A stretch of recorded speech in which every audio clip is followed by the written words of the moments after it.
In 2015, a brand new billion-euro airport in Europe went up for auction. It had a runway long enough to land the biggest passenger plane on Earth, and a terminal designed for 10 million travelers a year. When the auction ended, only one bid had arrived, 10,000 euros. Less than the price of a used car. A billion-euro airport, valued like a second-hand vehicle. And here is the part that should keep you watching. This was not even close to the biggest waste of money on the planet. Because scattered across the world right now are airports guarded like treasure with almost no planes, a hotel taller than a mountain that has never welcomed a single guest, a subway system sealed beneath an American city for 100 years, and an entire capital city with a 20-lane highway where you can stand in the middle of the road and hear nothing but wind. Before we visit them, take 2 seconds to subscribe, because stories like this are exactly what this channel was built for. Now, back to that billion-euro airport, because how it died explains everything that follows. It was called Ciudad Real Central Airport, built in the Spanish countryside about 200 kilometers south of Madrid. On paper, it looked like free money. Spain was in the middle of a building frenzy, and the plan sounded simple. Catch the overflow from Madrid's packed airport, hand it to cheap airlines, and watch the passengers pour in. But one number quietly doomed the whole thing before the first plane ever touched down. 2 hours. That was the drive from Madrid to a runway sitting beside a sleepy town of 75,000 people, in a region almost no tourist had a reason to visit. So the passengers never poured in, they trickled, then they stopped. Even on its best week, this giant airport saw only a handful of flights. The timing was almost cruel. It opened in 2008, the exact year Spain's economy fell off a cliff. 4 years later, the operator was bankrupt, and one of the longest runways in all of Europe was left baking in the sun with nothing to land on it. When that famous 10,000 euro offer finally arrived, a Spanish court rejected it, too embarrassed to sell a billion-euro airport for the price of a used car. And its second life may be the saddest part of all. Today, planes finally come to Ciudad Real, but not to take off. They come to be parked, stripped, and taken apart. €1 billion spent to build a graveyard for dead aircraft. You might think no country could top that. So, let me take you to an island in the Indian Ocean, where an airport managed to do something even stranger. It became famous around the world for standing hollow. Matala Rajapaksa International Airport sits in southern Sri Lanka, carved out of forest close to a wildlife sanctuary. It cost around $200 million, most of it borrowed from a foreign bank.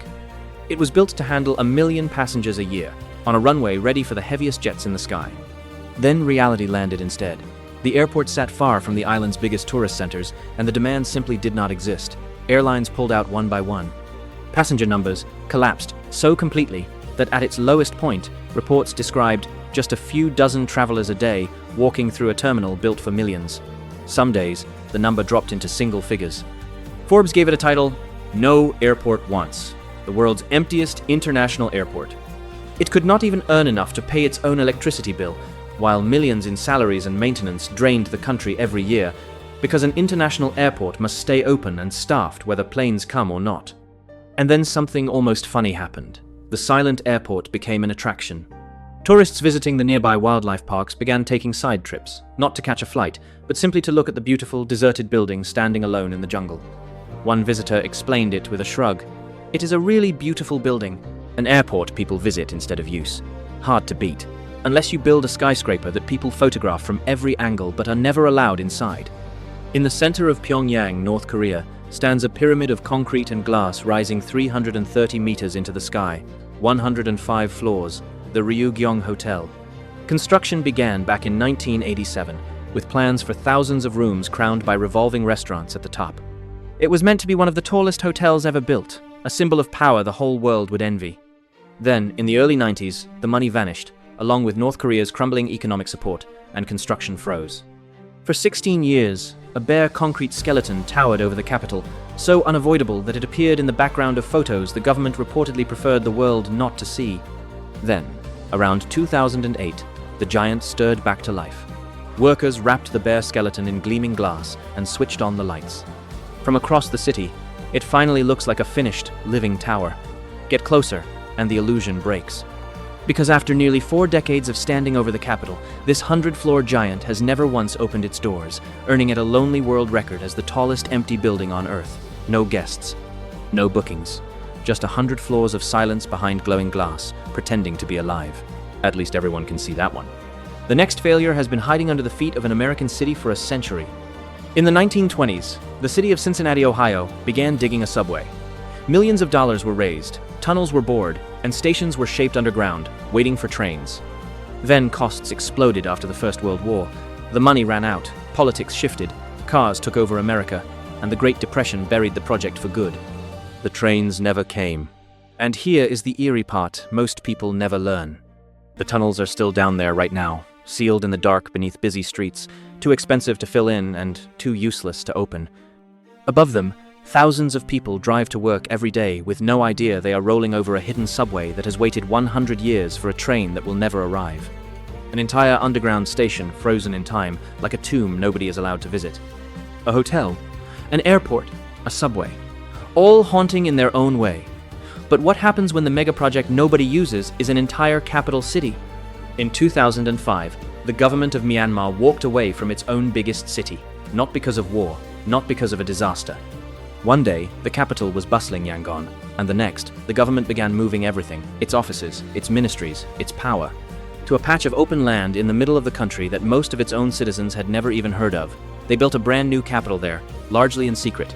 They called it Naypyidaw. The scale is difficult to describe. The city sprawls across an area several times the size of London. It has vast government palaces, rows of enormous hotels, golf courses, gleaming pagodas, and wide, perfect roads in every direction. Billions of dollars were poured into it. And almost nobody came. Yangon kept the people, the business, the energy, the life. Naypyidaw got the buildings. Visitors describe driving for kilometers past hushed hotels and deserted boulevards, and drivers who cannot believe tourists actually want to stop and look at a city famous for having no one in it. Its most famous landmark says everything. A highway with 20 lanes running past the parliament, so wide and so bare that travelers stand in the middle of it to take photographs. Some reports claim the road was deliberately built wide enough to land aircraft in an emergency. Whatever the truth, on most days its main traffic is the occasional motorbike and the wind. Now, you might assume all of this belongs to the past, mistakes the modern world would never repeat. So let me show you one that was built in the last 10 years, with a price tag bigger than all the others combined. On the southern tip of Malaysia, just across the water from Singapore, a Chinese developer began building a dream in 2016. 4 artificial islands. A futuristic green city covered in plants, with homes for around 700,000 people. Total planned investment, $100 billion. They called it Forest City. The towers went up. Tens of thousands of apartments were built. The mall opened. The beach was ready. Then the buyers vanished before they ever arrived. Almost all of them were supposed to come from mainland China, but China tightened its grip on money leaving the country, and suddenly those buyers could not get their cash out to pay for a dream across the border. At the same time, the developer was drowning in one of the largest piles of debt in real estate history. The result is hard to imagine. A city built for 700,000 people ended up, by the company's own count, holding only about 9,000. That is not a city. That is a handful of people rattling around inside a skyline. Journalists who visited found towers of unsold apartments, roads without cars, a hotel pool with dragonflies breeding in the water, a $100 billion plan, producing a city quieter than a village. One of the most expensive real estate projects ever attempted, and one of the loneliest places you could stand in Southeast Asia. So that is the list. But before you judge all of them, there is one more city I have to show you, because it made the whole world look foolish, and it might change how you see everything you just watched. Deep in Inner Mongolia, China built a district called Kangbashi in the city of Ordos, funded by a coal mining fortune. Grand museums, a giant library, huge plazas, apartment blocks for hundreds of thousands of people. When photographers arrived around 2010 and found the streets deserted, the district became world famous overnight as the ultimate ghost town, the symbol of wasted money. Documentaries were made. Everyone laughed. Then something quiet happened while the world stopped paying attention. The government moved its offices there. Top schools were opened in the district, and in China, families follow good schools the way rivers follow gravity. Year after year, apartments filled, shops opened, traffic appeared. Today, more than 100,000 people live in the place the world once called dead, and its famous bare plazas now host real crowds. Which leaves us with an uncomfortable question. Was Ordos a useless megaproject, or just a city built 20 years too early? And if a ghost city can wake up, could Forest City fill its towers by 2040? Could Naypyidaw ever become a real capital? Or are some of these projects destined to stay monuments to pride, standing hollow until the concrete finally crumbles? Look closely, and every one of these places is really the same story. Not one of them was built by foolish people. Every single one was a bet, placed by governments and companies who believed the same daring idea. Build the future first, and the people will come to fill it. Sometimes that bet builds Shenzhen, a fishing town that exploded into a city of miracles. And sometimes that exact same bet builds a €1 billion airport worth 10,000 euros. The frightening truth is how thin the line between them really is. The same gamble, the same confidence, the same concrete. All that separates a visionary from a fool is timing, location, and a little bit of luck.